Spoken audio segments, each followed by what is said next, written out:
पूरे बिहार में जैसे नेता प्रतिपक्ष आदरणीय तेजस्वी प्रसाद यादव जी, नेता राष्ट्रीय जनता दल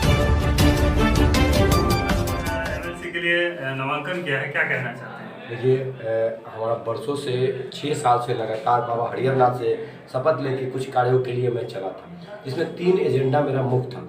जिसमें मेरा मुख्य एजेंडा था कि हमारे पंचायत प्रतिनिधि उपेक्षा का शिकार हो रहे हैं 18 सालों से।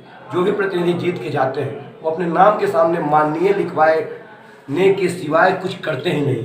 लगातार वो जीत के जाते हैं और सदन के शोभा बढ़ने का कार्य करते हैं, ना कि हमारे प्रतिनिधियों के मान सम्मान बढ़ाने का कार्य करते हैं। तो हम प्रतिनिधियों के मान सम्मान बढ़ाने के लिए और सदन में उनकी आवाज़ को उठाने के लिए मैं अपनी लड़ाई को लड़ रहा हूं। और मेरी लड़ाई नहीं है, मेरे पंचायत प्रतिनिधियों की लड़ाई है। जो मुख्य लड़ाई है, मुख्य एजेंडा है, जो सामान्य कार्य का सम्मान वेतन है।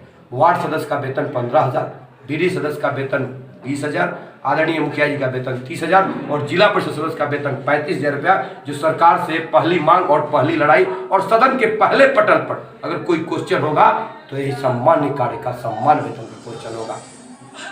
पंचायती शासन में सुधार के लिए आप क्या क्या करेंगे अगर आप चुने जाते हैं? देखिए, पंचायती शासन में सबसे पहले हम लोग जो कार्य करने जा रहे हैं, हम लोग का जो एजेंडा है, हमारे पंचायत प्रतिनिधि उपेक्षा का शिकार है। आपको मैंने शुरू में ही बताया कि पूरे बिहार में 75 सीटों पर एमएलसी का चुनाव होता है, जिसमें 12 पद महामहिम गवर्नर साहब मनोनीत करने का कार्य करते हैं। बाकी पर हमारे प्रतिनिधि चुनकर भेजते हैं, हमारे शिक्षक गुरु जी लोग चुन के भेजते हैं, हमारे ग्रेजुएट साथी चुन के भेजने का कार्य करते हैं। सबका कार्य होता है, सबके प्रतिनिधि अपनी आवाज़ बुलंदियों के साथ सदन में रखने का कार्य करते हैं। लेकिन हमारे जो भी प्रतिनिधि बनने का कार्य करते हैं, जो एमएलसी चुन के जाने का कार्य करते हैं, वो केवल सदन में अपने नाम के सामने माननीय लिखवाकर और सदन की गरिमा को बढ़ाने का कार्य करते हैं, ना कि हमने पंचायत प्रतिनिधियों का मान सम्मान बढ़ाते हैं। दूसरा क्वेश्चन भी हम लोग का, हमारे पंचायत प्रतिनिधि को भी जैसे सबके लिए सरकार सोचती है,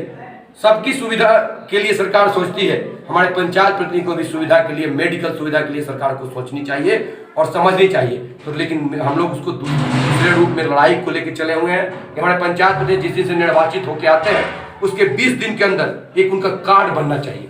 वो कार्ड इतना पावरफुल कार्ड होना चाहिए कि अगर हमारे पंचायत प्रतिनिधि बीमार पड़ते हैं या कोई सरकारी दफ्तर में जाते हैं, पंचायत प्रतिनिधि अगर बीमार पड़ते हो, ICMS हो या PMCH हो या एम्स हो या कोई प्राइवेट संस्थान, कोई सरकारी या प्राइवेट संस्थान हो, वहाँ इलाज कराने जाते हैं तो उनको नंबर लगाना ना पड़े और उनको नंबर लगाना ना पड़े और अगर 20 लाख तक का दवा उनको कराना है तो बिल्कुल मुफ्त होना चाहिए। जो सरकार से दूसरी मांग और दूसरी लड़ाई, हम लोग का तीसरा भी लड़ाई है सरकार के साथ। हमारे पंचायत प्रतिनिधि 24 घंटा जड़ में बैठे हुए हैं, जनता का सेवा करते हैं, जनप्रतिनिधियों से जुड़ने का कार्य करते हैं, अपने बातों को रखने का कार्य करते हैं। लेकिन उनकी जब बारी आती है, 5 साल जनता का सेवा करते हैं, जनहित में अपने पूरे समय को निछावर करते हैं और किसी कारणवश हार का सामना करना पड़ता है तो उनके कहीं का नहीं रह जाते हैं। जो एक बार जनता का सेवा कर लेगा तो दिल्ली और पंजाब और कलकत्ता कमाने नहीं जाएगा।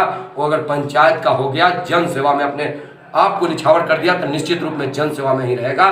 तो सरकार से तीसरी मांग और तीसरी लड़ाई है कि हमारे पंचायत प्रतिनिधि को मेरी मांग के अनुसार अगर 15,000 रुपया वेतन देते हैं तो निश्चित रूप में दीजिए, लेकिन हारे हुए प्रतिनिधियों को भी उसका आधा रुपया पेंशन के रूप में आजीवन देना पड़ेगा। जो सरकार से तीसरी मांग और तीसरी लड़ाई। जनता और पंचायत प्रतिनिधियों को क्या संदेश देना चाहते हैं? मैं यही संदेश देना चाहता हूं कि हर प्रतिनिधि सुधांशु रंजन बन के इस चुनाव को लड़े और जीते। और जनमानस से हम आग्रह और विनती और निवेदन करते हैं कि जनमानस इस चुनाव में सहयोग कर सुधांशु रंजन को प्रचंड बहुमत से पूरे बिहार में जैसे नेता प्रतिपक्ष आदरणीय तेजस्वी प्रसाद यादव जी, नेता राष्ट्रीय जनता दल के अध्यक्ष श्री लालू प्रसाद यादव जी ने जो पूरे सूबे के पूरे बिहार में एक युवा पर भरोसा जताने का कार्य किए हैं, पूरे सूबे के पूरे बिहार में सबसे कम उम्र के युवा पर भरोसा जताने का कार्य किए हैं।